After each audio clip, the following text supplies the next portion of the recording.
السلام علیکم۔ اگر تم اللہ سے نہیں مانگو گے تو مانگو گے بھی کس سے؟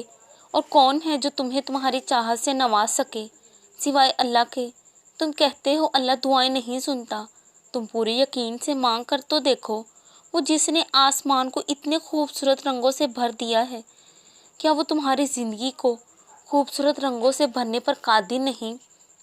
عزت اخلاق سے کمائی جاتی ہے، پیسوں سے نہیں۔ اخلاق وہ واحد چیز ہے جس سے اگر آپ اس دنیا سے چلے بھی جائیں گے تب بھی آپ لوگوں کے دلوں میں زندہ رہیں گے۔ اچھے اخلاق کی وجہ سے ہر کہانی کو مکمل کرنے والا اللہ ہے، وہ بس کن کہتا ہے اور سب کچھ ہو جاتا ہے۔ یقین کرو وہ رب کبھی بھی کچھ غلط نہیں کر سکتا، وہ جو بھی کرتا ہے ہمارے حق میں بہتر ہوتا ہے۔ جو آپ کو ملا ہے، جو آپ کے پاس ہے، اس پر اللہ کا شکر ادا کرو، پھر اللہ آپ کو اور زیادہ دے گا، کیونکہ اللہ تعالیٰ نے قرآن میں فرمایا ہے اگر تم شکر کرو گے تو میں تمہیں اور زیادہ دوں گا۔